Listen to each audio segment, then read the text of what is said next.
The new mother base started out as a test drilling rig operated by a mineral resources supplier, but their project fell through. The Seychelles government was happy to hand the place over to us.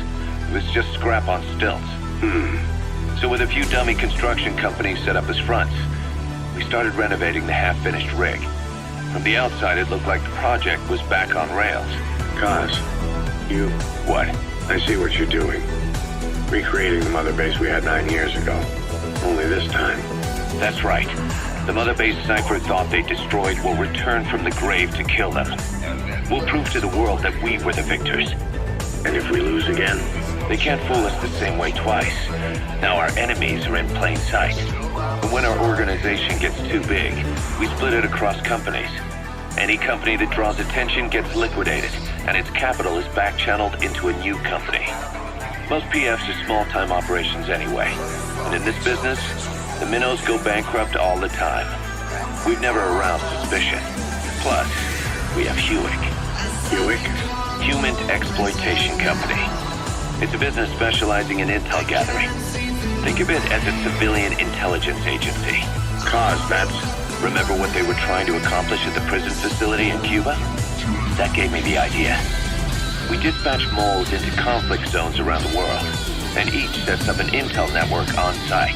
Then they stay in place to give us stable points of contact when other nations intervene in the conflict. Hewick's strength is that it has a cutout at each level. You get your job from one guy, then you hand it off to another. No one has direct access. It's a perfect black box. Hewick members also work their way into the superpowers intelligence agencies to make sure Diamond Dogs gets work. We have those countries by the balls. That's our deterrent when we need it. Networking. In the intelligence community? Sure, that's how we've grown this far. And when you go out on missions, intel from Hewick will be there to back you up. But despite all that, Cypher has its eyes on us. The only reason I'm not dead is that they needed to know where you were. Figured if you woke up, I'd go straight to you. That's why you made that ruckus at the Zero Line. Yeah, to make their own surveillance work against them. I think it took some of the heat off Cyprus. Kaz. Then I just had to wait for you to save me. And I've gotten used to waiting. Kaz. That's not all. It was a good chance to scout the market. And with the West wanting the Soviets out of Afghanistan, their agencies are bursting at the seams with funding. Boss, let's start by building up our Afghan presence. Why put Mother Base in the Seychelles? We're at the center of the world here. We're all the way out in the Indian Ocean. Come on. Lebanon, Sri Lanka, East Timor, and Africa.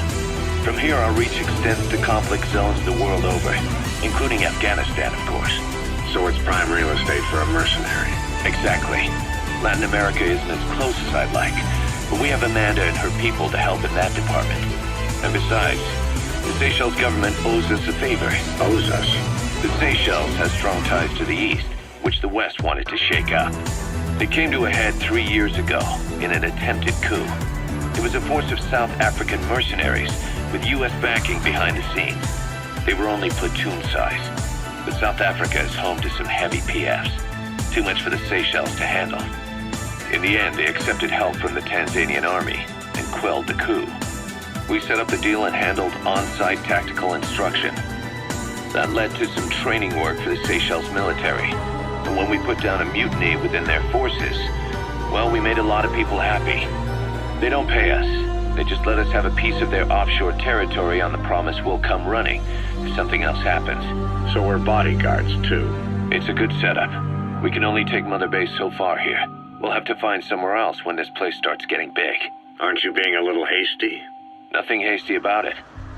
You're back with us now. Kaz, what about the unit that attacked us in the mist?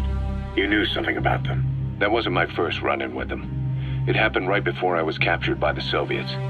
We were on the Zero Line that day, the Afghan side, on our way back from training the Mujahideen at a mountain camp in Kunar province. There's a lot of that work in Afghanistan. Most PFs shy away from it because it draws too much attention. But for us, that was the whole point. The job itself went great. We just had to make it back to a tribal area in Pakistan. But all of a sudden, visibility got real bad. It was no sandstorm. Our point man gave this strange report. He said he could see skulls in the mist. Skulls. The next moment, he went silent. We scrambled into formation, right before his arms and legs came raining down on us. It was always supposed to be a dangerous mission, so I had Diamond Dog's very best with me. We were calling out to each other, but one by one, their voices just went dead. Whatever happened to me, I lost consciousness before I knew it. When I came to, I was in a Soviet camp, tied to an interrogation chair. Could they be some new Spetsnaz unit? No. The ones that interrogated me were just the average rank and file. Whatever group attacked us, the way they moved was just insane. And that mist, appearing out of nowhere. The Soviets don't have tech like that. If they did, Ocelot would have heard about it. I doubt the West does either. Otherwise, the folks at Langley would be sleeping a lot easier. Why'd they come after you? Wish I knew. I'm the only one who survived. Though I don't think they planned it that way. If I was their target, they wouldn't have just handed me over to the 40th Army. Whatever the case, we need to watch our step until we know who they really are. And boss, if you ever do run into them again, don't try to take them on. You just get the hell out of there.